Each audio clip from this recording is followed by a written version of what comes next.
Allah atulongose eniya zaffe.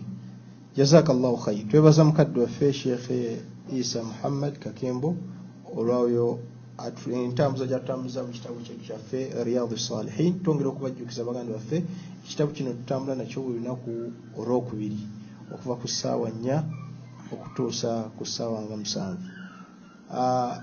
Session yaffe esoose oba ekulembedde ekomye ey'olunaku lwa leero nga tusaba Allah atufenna atuwa obuwangazi n'amaanyi n'obusobozi byonna ebyetaagisa okusobola okutambula mu kitabu kino naddala eri omusomesa waffe.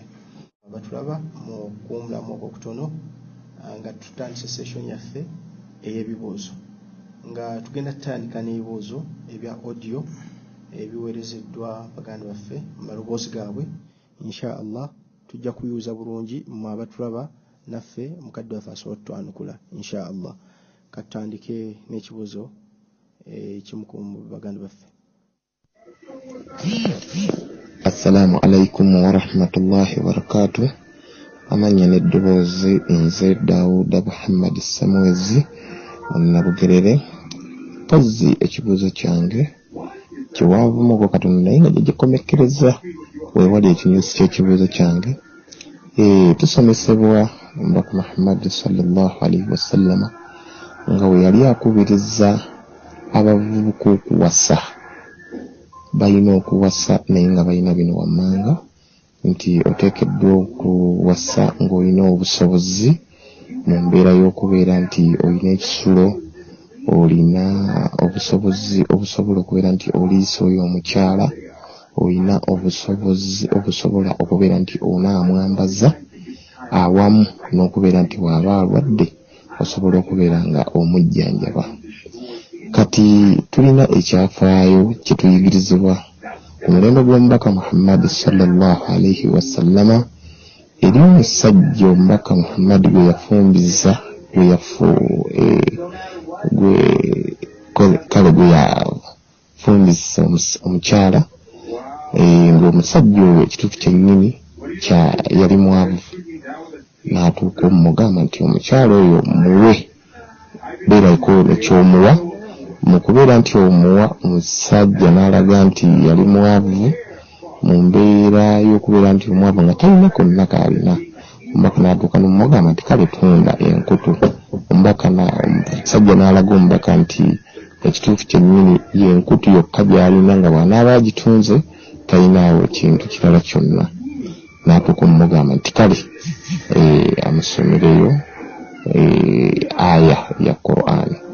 Ekibuuzo kyange kiri nti abaffe omusajja oyo okusinziira bwe yalaga embeera ye, omukyala oyo yali agenda kumuliisa ki oba okumwambaza mu mbeera y'okumwambaza kumuliisa kubeera nti bw'aba alwadde. Njagala ondiretingire point eyo ng'ojuzza ku bino omubaka Muhammad byatugamba nti bw'oba olina obusobozi beera ng'owassa. Nekiraga nti bw'oba tobulina kiyinza okubeera katiri haramu okubeera nti owassa. Kati njagala ongattire kino, ongattire nakiri oli yalaga nti talina kyalina naye omubaka Muhammad sallallahu alaihi wasallama yamukomekkereza ye awasizza nga asomye aya ya Qur'an gy'amusomeddemu era n'amutwala. Kale kyekibuuzo kyange, njagala ongattire wakati w'ebintu ebyo bibiri, kyekibuuzo kyange. Wahadha, assalamu alaikum wa rahmatullahi wa barakatuh. Assalamu wa rahmatullahi wa barakatuh. Ndowooza hadithi ekisookera ddala omukyala eyajja wahibatu nafsaha ila rasulillah eyajja okwekola ki okubeera nti yeewa nabbi sallallahu alaihi wasallama fasaada ilaiha nadhara, nabbi n'amutunuulira n'atabeera nga amufunyemu obwetaavu n'asigala nga ayimiridde. Sahaba n'agamba nti munfumbize. Kati nabbi sallallahu alaihi wasallam n'amusaba bye yamusaba, iltamis walau hatama min hadid yoba ki, naye yamugamba nti oyina ekintu kyonna mu Qur'ani, n'agamba nti zawajtukaha bima ma'aka min al-Qur'an. wano tewaliwo kigamba nti omusajja oyo yali talina kyakola, wabula mu kaseera ako mu mbeera gye yalimu teyayina ebyo nabbi byakola ki byamusaba, naye ekyokubeera nti nno talina kantu konna kajja muliisa, ekyo tekiri mu hadithi era tekyeyolese, wabula nabbi sallallahu alaihi wasallam yalaga nti nno omuntu osobola okumufumbiza oba n'okumuwasa ne amahara agasembayo kubaki amatono mu kiseera ekyo newankubadde tukolaki tolina, naye kyali tekitegeeza nti talina kyakola ki kyamuliisa, olw'ensonga nti ekyokumuliisa kirala n'ekyokubeera ng'ayina mu kiseera ekyo kyamuwa kirala. mu bumpimpi nti n'omugagga yalaze mukuba akaseera kasobola okujjanga omusajja alina ssente naye kamusanga mu mbeera eyo teyayina, era temuliimu buli badduuka yeewola n'ekyokugamba nti nabbi yamugamba amusomere aya si bwe kiri, wabula nkumufumbiza n'ekyo ky'olina mu ki ng'asobola okubeera nga akimusomesa bima ma'aka min al-Qur'an, ekyo ekyoyina mu Qur'an, so si kugenda kusomera muntu al-Fatiha kubanga mahari kullu shay'in lahu qima, buli kintu kyonna ekina kine omuwendo gwakyo. Kakati waliwo okubeera ng'oli azze n'agamba nti nze amahari gogenda okumpa kunsomesa, kubanga ebiseera ebisinga okusomesa kutwala kwetaaga ki esente, kati mu mbeera efaanaganako bwetyo. Jazakallahu khayr. Muganda waffe ekibuuzo ndowooza ansi ogiwulidde, tubibuze ekibuuzo kya muganda waffe omulala. Assalamu alaikum warahmatullahi wabarakatuh. Sega tusimye mpereza mwewale kutwongerako nga muyita mu bibuuzo bye tubuuza. Sheikh amanyaze Abdul Hakim Juma kyembuuza seeka, akaseera kano ke tulimu aka COVID-19 tukozesa sanitizer naye alimu ekirungo eky'omwenge. Seeka wudhu yange njikola ntya, waliwo engeri ey'enjawulo ey'okufunamu wudhu oba nfune ya bulijjo? Barakallahu fiika. Ekisookera ddala omwenge si najisi, ku lw'ensonga nti nabbi sallallahu alaihi wasallam ekiraga nti si najisi bwe gwaharamisibwa gwayibwa mu kibuga Madina nga teguli wala kubeera nga gusamukira ku ngoye z'abaki era gwakulukuta. Kati ekisookera ddala omwenge si najisi. Kati waliwo omwenge okubeera nga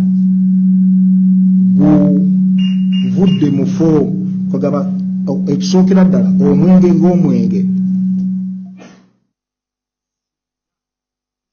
era nti tugukozesa mu kintu kyonna. Amakulu tusobola okwetaaga ne tweyambisa ku mwenge mu kintu kyonna kubanga ekisookera ddala ekyogunywa kyo kivaamu. Tuli mu kugweyambisaako okugweyambisa mu mbeera abamanyi baayawukana mu nsonga eyo. Sheikh kiki kyosobola okugamba nti omwenge si najasi? Abamanyi bakyegattako, abamu baayawukana, kubanga abamu bagamba nti olwakuba omwenge gwo guli najisi era ne bawa n'ensonga, naye tewaliwo obujulizi bukoze eki bweyolese bulungi. Naye abagamba nti omwenge si najisi bwe gwayibwa mu Madiina gwakulukuta. Akalake bayongerako akansuubiza nti gwali gunywebwa ne tukkirizibwa n'okujja mu swala, amakulu nga tojja gali najasi. Kakati ekyokubiri abaffe tusobola okugukozesa mu bintu ebyalogeza nga keeki, mu bintu nga kati awo abamanyi baayawukana. Abamu bagamba nti singa omwenge gwayinawo istimaali yonna ey'okugukozesa, nabbi obusiraamu tebukkiriza kuyiwa kwonoona ssente. Obusiraamu tebuyiwa maali, tebuyiwa ssente oba maali. Kati nabbi okulagira abantu okuyiwa omwenge kyali kitegeeza nti nno kyali kitegeeza nti nno tetuyinaawo wonna we tulina gukozeseza. Kati ekyo kyekigambo kyabwe. abalala ne bagamba nti la tegeza nti abo babala tegulinawo list emaali yonna gye tukkirizibwa ensonga kigwalagirwa buliibwe kati abaffe abamu ne bagamba nti iza tahal kugamba omwenge bwe guva mu foomu y'omwenge kega okwesengejja ne gwesengejja nga tebanagusukunda ne guteeka nkufuna tusobola ogukozesa era guba gufuuse twahir guba mutukuvu kati kino ye ansa gyenyina nti senga kiba kisoboka okukozesa ekirala ekitali ekyo kyandibadde kirungi ne bw'obanga ekyo kyuka kyoyina tewali mimbabi awulo okukozesa ekirala nga kiwekiri kati era bakitera n'okugira mu perfume bwoba oyina ekirala kyosobola okukozesa kikozese naye bwe baba nga toyina perfume asigaddewo yono alimu ekirungo ky'omwenge kati kyoba okozesa kubanga tekimalako wuzu era tekiri mu ebyo ebiyitibwa enajisi. Jazakallahu khair. Muganda wa Abdul Hakim Juma ansa yojulidde atuneyo muganda waffe omulala ng'abuuza ekibuuzo. Naam. Assalamu alaikum wa rahmatullahi wa barakatuh. Mwebali kuweeza abafuraya media saba Allah abeerenga abongira abatangalize n'omukutu gwaffe ng'abasiraamu. Ekibuuzo kye mbuuza nsaba seeka abeerenga antangalizaamu ku ngeri gye nnyinza okugattamu oluganda wakati wange ne baganda bange oba ne bazadde bange bimba mmaze ebbanga nga sikola ki nga sikolagana nabo banga soogerezeganya nabo. Ekisookera ddala oluganda kintu kikulu nnyo ekiteekeddwa okuyungibwa era Allah agamba mu Qur'an fahal asaitu oba oliawo intawallaitum bwe munaakuba amabega amateeka ga Allah an tufsidu fil ard okwonoona mu nsi wa tuqatti'u arhamakum mukutule eŋŋanda zammwe ulaika abakola ekyo ekyokutula oluganda ulaika allazina la'anahumullah bebo Allah be yakolimira fa asammahum n'abakolimira kwa Allah kiki tardu wal ib'ad min rahmatillah kwekugoba n'okusembezebwa wala mu kisa kya Allah ulaika allazina la'anahumullah fa asammahum n'abafuula baki ekigala wa a'ma absarahum n'abaziba n'amaaso. Baganda bo bobadde tukolagana nabo sooka mu mbeera yonna okuteekawo amakubo agasobola okukola ki okugira okusembeza nabo kuba ku ssimu oli akwewuunye mu luvannyuma lw'emyaka 5 ng'obadde tokola ki alindirire kyogenda omugamba alowooza ogenda mubikira omugambe nti leero mbadde nkutoolera ku salaamu. Allahu akbar. Nabbi yagamba nti bullu arhamakum mukole ki muyunge eŋŋanda zammwe walau bisalaamu wadde nga salaamu amakulu nzijeyo akasimu omusajja salaamu agenda kwewuunya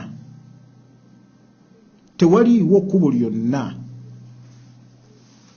fuba zibiziyaara kubalambula kubeera nga obatonera okiraba era tewaliiwo kkubo lyonna litukirizibwa kutula ki ŋŋanda ng'omusajja hadithi ya Abi Huraira inna li qarabatan asiluhum wa yaqta'unani nina ab'eŋŋanda nyunga nabo nebbo bankutulawo wa usinu ilayhim wa yusi'una ilayya nongoosa gye bali nebbo boonoona gye ndi wa ahlumu anhum wa yajhaluna alayya ngezaako beekubako nebbo ne banneesamba. Namugamba nti in kunta kama qult senga shaytaani egenda netuleetera obuzibu nga tetukkiriza kwetonda. Omuntu n'agenda n'asisinkana Allah we naye nga akimanyi ku siraat kuliko ebintu ebi bibiri ekisooka arrahimu wal amaana ekigenda okuleeta oluganda okusiraat lugize okulumiriza oyo eyalukutula. Kati nabwe kityo muganda waffe sala amagezi gonna agakola ki agayunga oluganda mu ngeri yonna. Katufuneyo ekibuuzo ekirala okuva eri muganda waffe nga tukozesa ddoboozi insha Allah. Assalamu alaikum warahmatullahi wabarakatuh. Amanya mpitibwa Hadicha Watiba. Nzirabuzaako ekibuuzo Sheyi. Ekyamuzeeyi wange alina erinnya lyayitibwa ku mannya agamu gano ag'engero oba ag'Abaganda. Naye erinnya eryo oluuseeko omu yasomesa ku mannya nga mu butuufu erinnya eryo ne liba nga sikyasobola kulyogera oba kugamba abantu oli ng'amanyi eddiini ewerako. Balinoonyerezaako abamu agamanya bwe gatyo balina engeri gye baagabatuuma nga balina kye bategeeza. Kati Sheyi, nze oluvannyuma lw'okumanya erinnya eryo twasalawo nze ne baganda bange twagala genda kwogerako ne taata waffe erinnya eryo alikyuse bw'aba asobola, kuba ffe nga ffe tetukyasobola kwogera linnya eryo. Kati wembuuliza ekibuuzo ti taata waffe tunaaba tumuyisizzaamu amaaso oba olw'erinnya eryo lye tutayagala kuwulira mu matu gaffe. Ekisookera ddala Nabbi sallallahu alaihi wasallam bwe yawuliranga erinnya eririna amakulu amabi yalikyusanga. Kyandibadde bwe kibanga amru bil ma'ruf mu ngeri ya kulagira mpisa nnungi, tekigaana muzeeyi oba omukadde kubeera nga tukola ki, tumubuulira mu mbuulira ennungi. Obuzibu obuliwo abantu bagenda mu kulubuulirira ate nakwate ku ekyamu. Kati bw'obanga ddala tosobola kumugambako ye, funayo abali basajja bakulu banne naddala baseeka bakkiririzaamu babeere nga bakola ki, bamutegeeza ensonga eyo erinnya likole ki, likyusibwe. Abi Hurairata radiyallahu anhu kiba kirungi nnyo abazeeyi baffe obutabayita mannya, okukozesa amannya gaabwe. Era Abu Huraira yasinkana omusajja omu ng'ali ne mukadde we n'amubuuza nti oyo ali atya gy'oli? N'amugamba nti hadha abi, mutaata wange. N'amugamba nti totambuliranga maaso ge, wala tusammihi bi ismihi, era tomuyitanga oba la tunadihi bi ismihi, nga n'erinnya lye. Asabiri mithali kitange yaseka Isa kati sikirizibwa kuyita nti Isa. Kakati ndowooza mmwe kiyinza obutabanyiga nnyo ku saidi ya mukadde wammwe, kubanga ebiseera ebisinga temuyita linnya lye, mumuyita taata. Naye mu mbeera zonna neewasibwa okuba nti nkikozesa. Kyandibadde kirungi. Naye kakati wano kumuluŋŋamya n'okubeera nga yejjako erinnya ki eritali ddungi, kubanga nabbi yagakyusa. Sheikh kano kange sikirizibwa oba kiri mu baabi ihsan obutatambulira maaso ga mukadde wange, ekyandibadde ekisingako obulungi, ku lw'ensonga nti waliwo ekisinga nekibabeerawo ekiteekeddwa okukolebwa. Kati kino kisingako businzi. Bwe kityo bwe kiri. Jazakallahu khair. Katufuneyo omuganda waffe omulala mu ddoboozi inshallah. Assalamu alaikum warahmatullahi wabarakatuh. Sheikh, kyembuuza omukyala ng'ali mu nsonga bw'aba asoma Qur'ani akkirizibwa okuvunnama oluvunnama olw'okusoma Qur'ani? Assalamu alaikum warahmatullahi. Ekyandibadde ekisingako obulungi mukyala butasoma Qur'ani ng'ali muki, ng'ali mu mbeera ezaki eza buli mwezi, olw'ensonga nti nno Nabbi sallallahu alaihi wasallam ensonga eyo yagitwewaza, okiraba. Kakati era bizibu ebigoberera ku nsonga eyo nti okuvuunama senga yabadde nti tali mu mbeera eyo